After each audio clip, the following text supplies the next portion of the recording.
I grew up hearing whispers about my grandfather's abandoned house, a place frozen in time. But tonight, sleep wouldn't come. I looked out my window and saw it. The attic light, a faint, pulsing red, glowing for the first time in 30 years.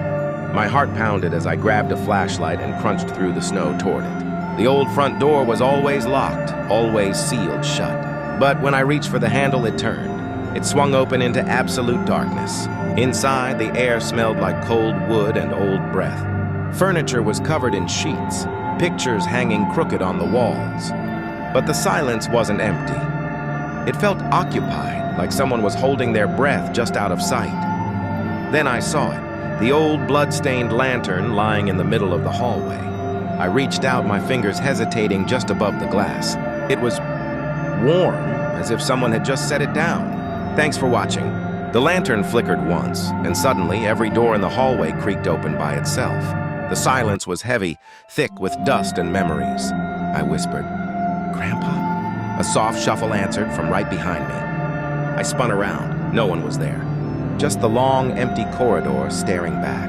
Then the red attic light began to throb through the ceiling like a heartbeat, a slow, steady pulse pulling me upstairs. I knew I shouldn't go, but my feet started moving anyway. Halfway up the stairs, I heard it. A whisper, my name. Not spoken, exhale. I froze, my hand gripping the rail. Each step creaked under my weight as I forced myself to continue upward. At the top, the attic door, usually shut tight, was slightly ajar. A deep red glow leaked from the crack, pulsing like a weak heartbeat. I pushed it open. The room was empty, cold, and silent, except for a single leather-bound journal lying open on the floor. And on the page, in fresh ink, were the words, "I know you're here." My grandfather's handwriting was frantic. Scrawled across the yellowed pages of his journal, I found the same phrases over and over. "The house is alive. Do not listen to the breathing." I dismissed it as the ramblings of an old man losing his grip. But then I heard it, a deep, slow inhale, seeming to come from the very walls around me. Cold, raspy, and it felt like it was right behind me. I haven't moved in an hour.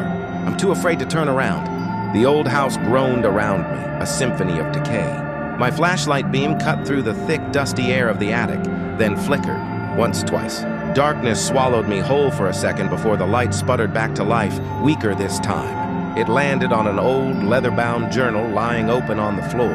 As I leaned in, the pages started flipping on their own, faster and faster, a dry, whispering sound filling the suffocating silence. Then they stopped. One final, chilling line was scrawled across the page.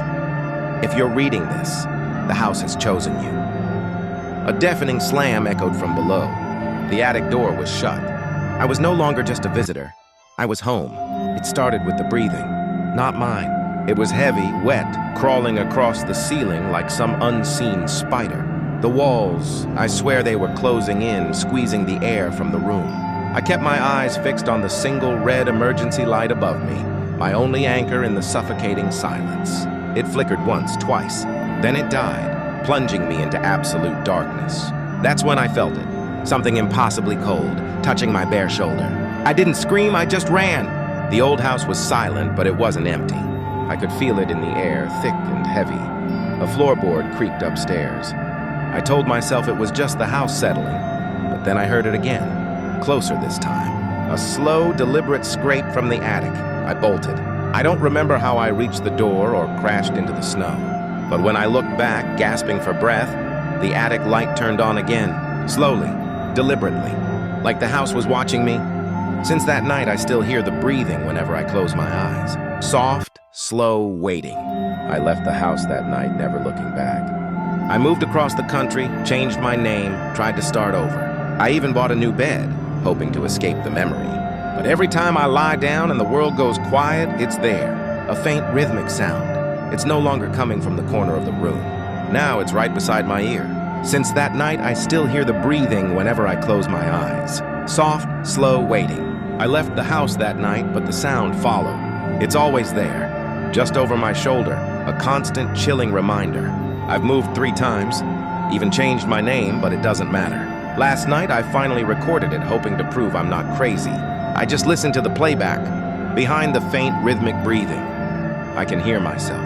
whispering back. They said it was just an old house, a relic of a forgotten time. I spent one night there on a dare. Nothing happened, or so I thought.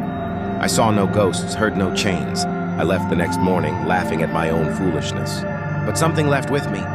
And deep in the darkness, past the red light and the old journal, the house still waits, alive, hungry, and listening for the next person who dares to enter.